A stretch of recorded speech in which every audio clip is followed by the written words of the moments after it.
Bem-vindos ao nosso canal da Igreja Sal da Graça, bem-vindos a mais uma Psicologia dos Justos. Hoje nós falaremos um pouco sobre a psicologia da alegria ou a psicologia do Simha. Você é o nosso bem-aventurado de estar juntamente conosco nessa jornada em busca do aprimoramento espiritual, da busca do aprimoramento pessoal, a busca do ajustamento de nossas vidas a fim de podermos estar fazendo a vontade de Deus. A alegria é o sentimento que emana do coração de quem se encontra em estado de plenitude e paz de espírito, sentindo que nada lhe falta. Ou seja, aquele que é alegre, ele está preenchido. Ou seja, o que vai ser preencher? É aquele que se encheu com antecedência. Ele se preparou, ele fez provisões de tudo aquilo que ele julga ser necessário para as suas vidas. Aquilo que ele julgava ser necessário, ele antecipou, ele acumulou, para que ele pudesse gozar de alegria. Então, ser preenchido é justamente isso, é você encontrar na vida os elementos necessários para que você possa estar de pé, forte, firmado, para agradar a Deus.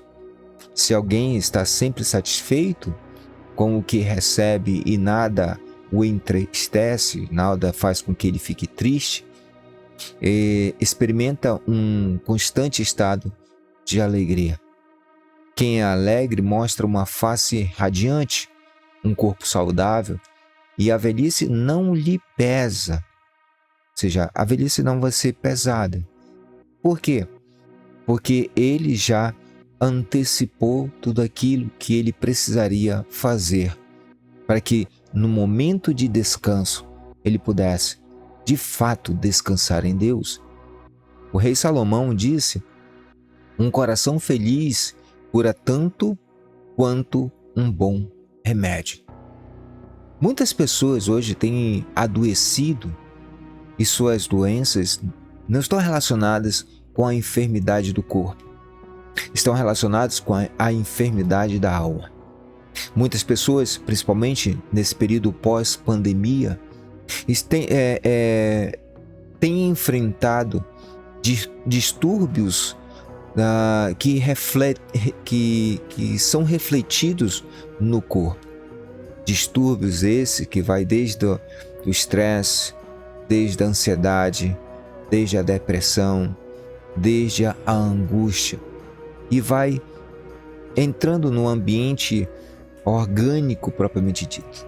Quantas pessoas ao longo desse período de angústia na pandemia não enveredaram pela bebida e hoje encontram-se em estado de alcoolismo, acarretando uma cirrose. Quantas hoje não se encontram com problemas cardíacos, em virtude da angústia que sofreram, da angústia que passaram, com perda de parente, perda de amigos, com a preocupação e o desespero de acreditar que poderiam ser as próximas vítimas da doença. Quantas pessoas hoje não carregam em si uma doença somatizada, uma doença que começa a partir do psicológico, que acaba se projetando no corpo. E você vê isso acontecendo, você vê milhares de pessoas tirando suas vidas, entrando em um estado de depressão, um estado de angústia, ou até mesmo sendo internadas por doenças que foram somatizadas. Quando Salomão diz que um coração feliz cura tanto quanto um bom remédio, Ele está nos dizendo que muitas das vezes o melhor remédio para as nossas doenças é a quietude, é a conformidade, é o sentimento de que eu preciso pensar e repensar a minha existência, pensar e repensar a minha vida, pensar e repensar os meus atos, pensar e repensar a situação que está em minha volta, para que a partir daí eu possa encontrar uma saída. O coração feliz, ele se torna feliz, propriamente dito, quando ele se aquieta, se acalma, confia, espera e toma as atitudes corretas. A nossa felicidade, ela se dá à medida em que nós vamos descobrindo qual o caminho a ser percorrido, qual o caminho que eu devo tomar. Então, hoje, se muitas pessoas enfrentam problemas, seja da ordem psicológica, da ordem orgânica, da ordem espiritual, essas pessoas elas precisam reencontrar a felicidade.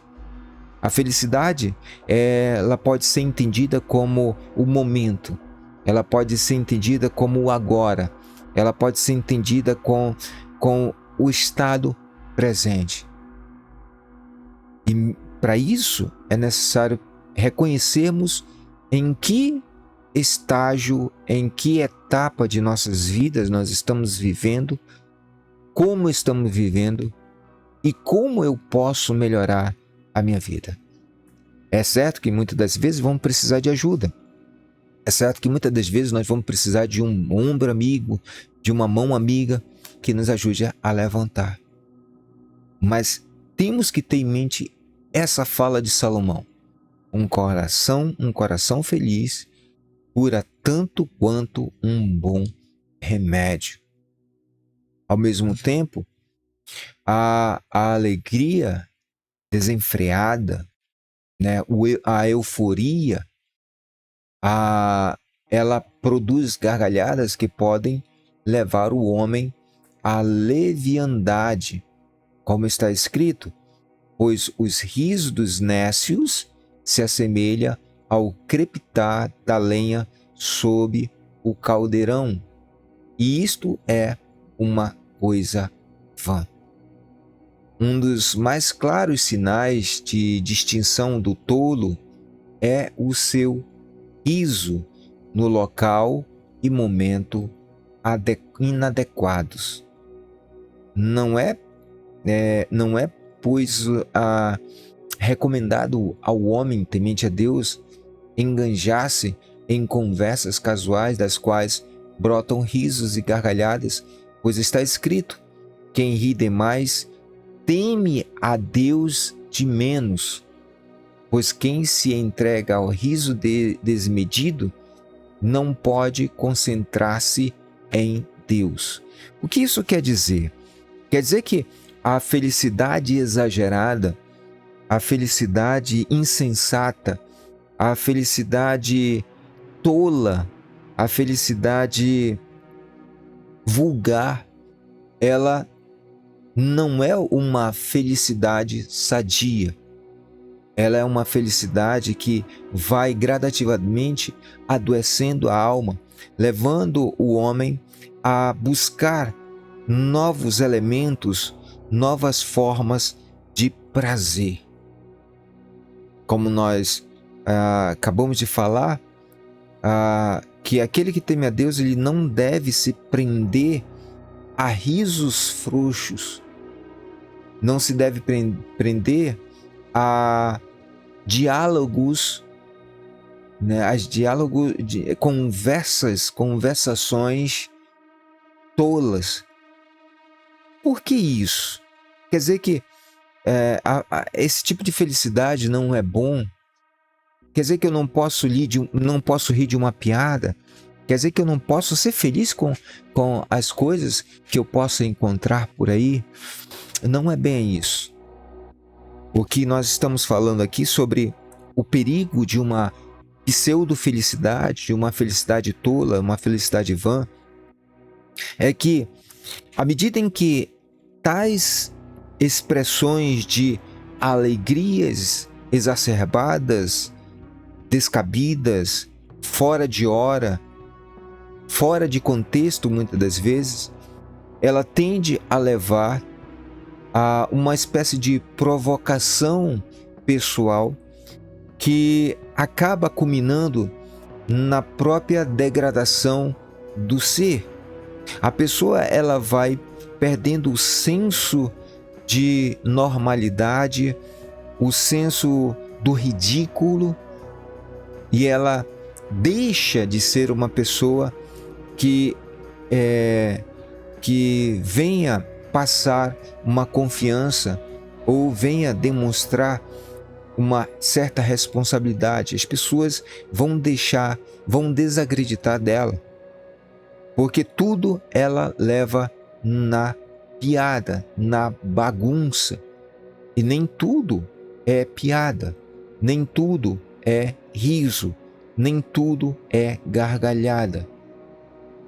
Como nós falamos, é fácil identificar uma pessoa que ela é tola, né? Ela simplesmente não se comporta em ambientes que exijam, de certa forma, um respeito.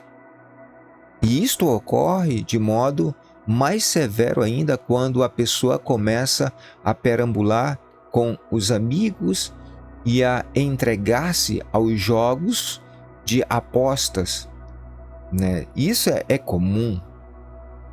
Esses jogos de aposta não quer dizer apenas serem jogos de azar. Não é apenas ser jogos triviais.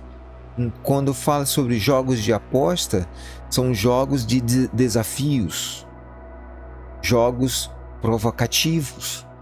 E isso tem acontecido muito no meio dos jovens. Hoje nós vivemos em um ambiente tecnológico, vivemos um ambiente onde a tecnologia tem ditado as regras de comportamento, ditado as regras de conduta, ditado as regras de status. Hoje nós vemos jovens, crianças, adolescentes se envolvendo com jogos que são perigosos, mas que despertam neles uma certa euforia. E nós falamos que a alegria que tem como base na euforia é uma alegria vã, é uma alegria tola, e que geralmente causa prejuízo àquele que sente. E quando as pessoas começam a andar em turminhas, quando começam a se enturmar, e nessas turminhas surgem desafios dos quais sempre quem se dá bem é aquele que propõe o desafio, nunca aquele que é desafiado.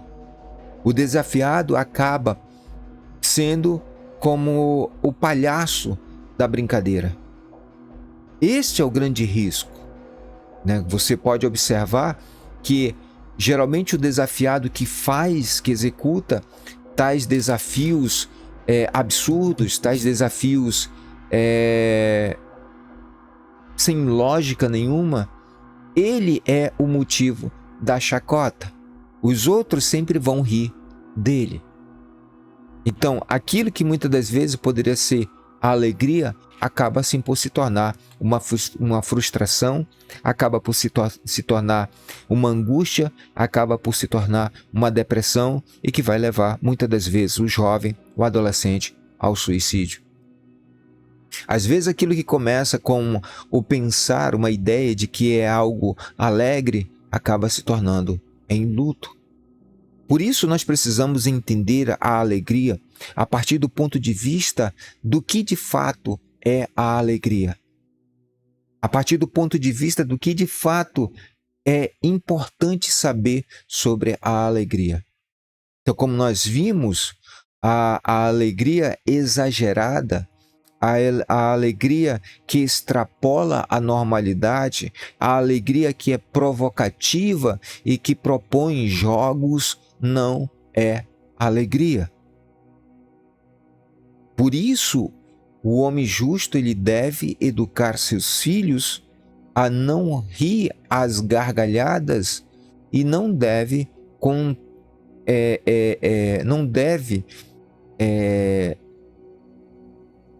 entregá-lo a tutores com características de uma alegria tola.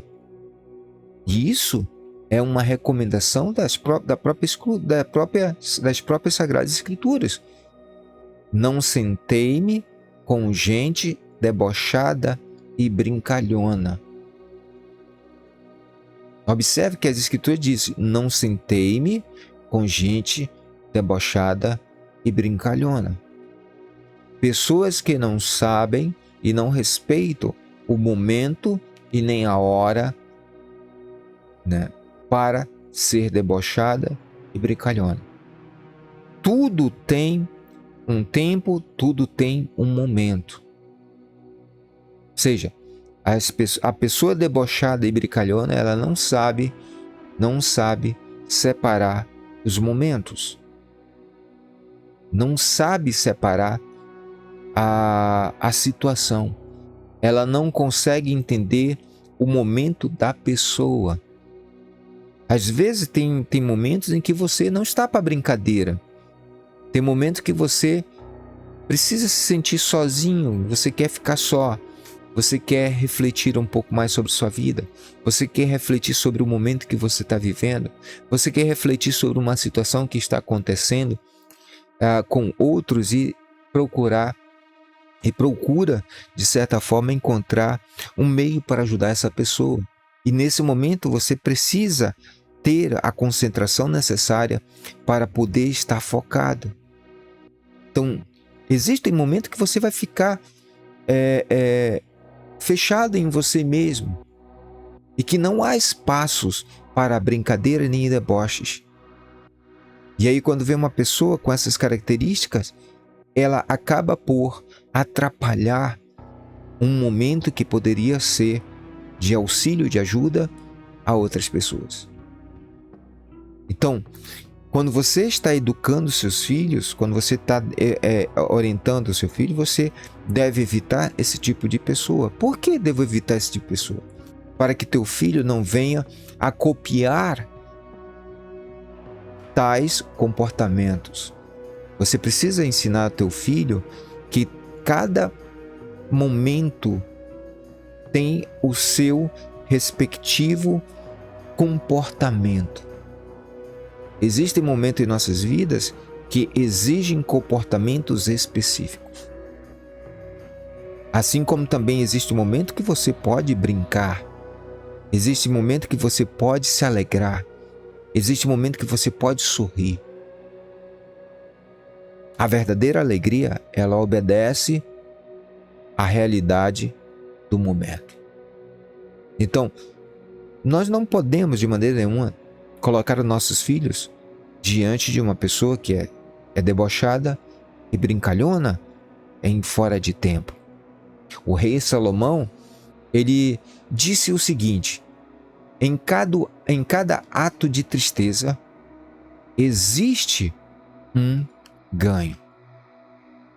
Ou seja, não é porque eu estou me sentindo triste nesse exato momento que eu de fato sou infeliz, ou que de fato eu preciso expurgar essa tristeza, eu preciso eliminar essa tristeza. Nem sempre a tristeza ela é sinônimo de angústia, de sofrimento ou até mesmo de desespero. Às vezes a tristeza é um elemento de reflexão da nossa existência. Às vezes vai chegar um momento em nossas vidas que nós vamos ficar tristes, mas essa tristeza vai provocar dentro de nós uma reflexão sobre a realidade. E quando essa tristeza provoca uma reflexão sobre a realidade, eu devo experimentar ao máximo, eu devo sentir essa tristeza porque no fim eu vou sair deste período, deste momento de tristeza, com um produto, com um resultado, com uma elevação espiritual. E eu tenho que respeitar, eu tenho que entender. Muitos males estão conectados à euforia, à alegria gratuita e excessiva, como por exemplo, aquele que marca os indivíduos que se alegram quando um infortúnio acontece a um companheiro. Sobre isto, foi dito o seguinte: não te alegres com a queda de teu inimigo, que não regozije teu coração com o seu fracasso. Quantas pessoas não se alegram porque alguém se deu mal? Quantas vezes você não ouviu alguém falar em um tom chocoso, em um tom de euforia, quando alguém errou, quando alguém caiu, quando alguém foi repreendido? Às vezes você não viu alguém se alegrar com tais pessoas, ficar contente porque aconteceu isso com ele, e ainda dizer, bem feito. As Escrituras nos ensinam a não nos alegrarmos com isso, porque essa alegria, ela é malévola, ela é ruim, ela é abominável diante de Deus. Existe um tipo ainda pior de alegria, e é aquela alegria daquela pessoa que se regozija quando vê que um amigo falha no serviço divino ou consegue adquirir sabedoria suficiente, ou não consegue adquirir sabedoria suficiente para realizá-lo. Se o súdito de um rei vê outros cidadãos transgredirem as leis do reino, ele deve entristecer-se com isto, vendo nesse tipo de atitude uma desmoralização do monarca. Ou seja, quando você vê um irmão que por algum momento foi fazer alguma coisa, se ele foi pregar, se ele foi evangelizar, se ele foi fazer alguma coisa relacionado às Escrituras, ele foi estudar, e durante aquele estudo ele chega a uma interpretação que não é uma interpretação coerente, não é uma interpretação sábia, não é uma interpretação que digamos, nossa, como foi profundo, e nós começamos a zombar, começamos a rir, começamos a mangar desse irmão. Nós não estamos zombando, nós não estamos depreciando, nós não estamos ridicularizando aquele irmão que cometeu o erro, que falhou. Mas nós estamos ridicularizando, nós estamos zombando de Deus. Quantas vezes você não vê pessoas encherem a boca e criticar o irmão que falhou num trabalho que foi dado a ele dentro da igreja? E isso por membros, por obreiros, por pastores, por sei lá quem dentro da igreja, zombando, ridicularizando. As pessoas pensam que estão zombando e ridicularizando do irmão, mas na verdade estão zombando e ridicularizando de Deus. É de Deus que estamos ridicularizando. É de Deus que nós estamos zombando e não daquele irmão. Por quê? Porque aquele irmão estava fazendo algo que ele acreditava que estava certo. E ele estava fazendo algo que ele acreditava estar certo para Deus. E qual é o nosso comportamento? O nosso comportamento deve ser o comportamento de tristeza, porque aquele irmão não conseguiu fazer. Se eu ajo dessa forma, se eu percebo que uma pessoa que está tentando fazer a vontade de Deus, ele não consegue fazer a vontade de Deus, e não conseguindo fazer a vontade de Deus, eu me entristeço por isso, eu vou estar sendo um bom filho de Deus, eu vou estar sendo uma boa pessoa. Por quê? Porque ao perceber o seu erro, ao perceber sua falha, eu vou procurar ajudá-lo, porque a minha tristeza provoca dentro de mim a necessidade de ajudá-lo para que ele possa fazer da forma correta. Se nós repreendemos essa pessoa e persuadimos, a deixar o caminho incorreto, persuadimos, isso no caso de uma pessoa que está fazendo uma coisa errada, persuadimos a deixar o caminho correto, o caminho incorreto, se nós persuadimos ou ajudamos, repreendemos aquele irmão de maneira que ele venha a entender e entendendo melhorar, e assim começar a agir de forma adequada, ele vai se tornar uma pessoa exemplar diante de Deus. Da mesma forma, se alguém fica feliz ao ver sabotadas as ordens do Eterno, do Rei, as ordens de Deus, será considerado um mau cristão, um mau cidadão, e pagará por sua irreverência. Ou seja, existem pessoas, você pode até achar que não, mas existem pessoas dentro da igreja que procuram de todas as formas impedir que os outros possam fazer alguma coisa para Deus. Quantas vezes você não viu uma pessoa tão estimulada, tão dedicada em querer fazer alguma coisa para Deus, e ele começa a fazer, e aí vem inúmeros irmãos tentando dissuadi-lo a não fazer, colocando empecilho, colocando dificuldade, colocando barreiras para que ele desista, só pelo prazer depois de dizer ele não conseguiu. Essas pessoas pensam que nada vai acontecer com elas, mas elas também esquecem de que aquilo que aquele irmão está querendo fazer, ele está querendo fazer não para o pastor, não para a congregação, mas está querendo fazer para Deus. E esquecem que muitas das vezes que este plano, essa ideia, essa vontade, esse desejo de querer fazer, está relacionado com o desejo de querer e realizar de Deus naquela pessoa. E quando acontece isso, essas pessoas, elas vão ser severamente advertidas por Deus.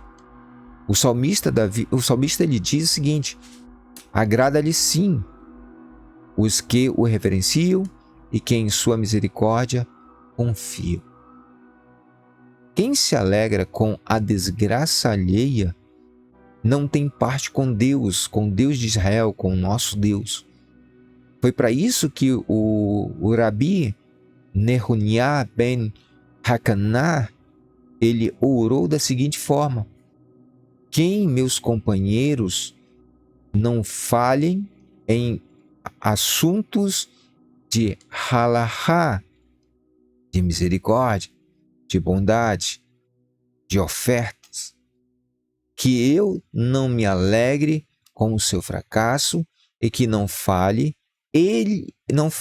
e eles se alegrem com o meu fracasso. Ou seja, por que o Rabi Nehuniah orou dessa forma?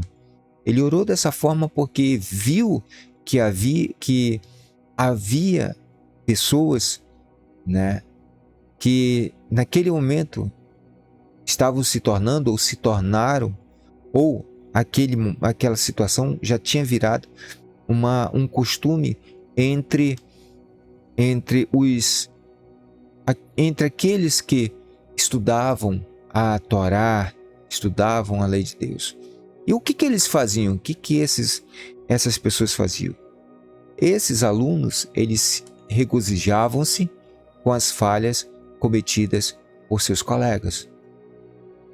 Todo homem de bem deve frustrar-se ao ver um colega desdenhar um mandamento divino e deve imediatamente orar para que essa pessoa se emende, se conserte e retome o caminho de Deus. Ou seja, eu não devo me alegrar com aqueles que erram, com aqueles que pecam contra os ensinamentos do Senhor. Eu não devo me alegrar com aqueles que transgridem os mandamentos do Senhor. Pelo contrário, eu devo me entristecer, E ao me entristecendo, eu devo orar, pedindo a Deus que Deus o ajude a se corrigir, a se consertar e assim tomar o caminho de Deus.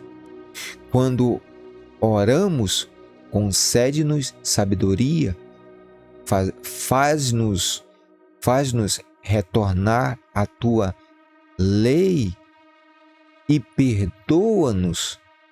Devemos ter em mente todo o povo de Deus, seja o povo de Israel, seja a igreja, seja nossos amigos e também sejam os nossos inimigos.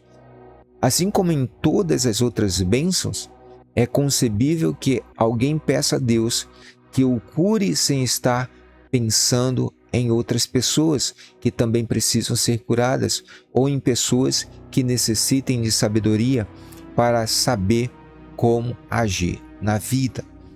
Ou seja, quando eu elevar a minha oração a Deus, quando eu elevar a minha petição a Deus, eu não devo pensar apenas em mim, eu não devo orar apenas por mim, eu devo orar por aqueles que estão próximos de mim, por aqueles que estão distantes de mim, por aqueles que são meus amigos, por aqueles que se julgam ser meus inimigos, por aqueles que querem meu bem e por aqueles que querem meu mal.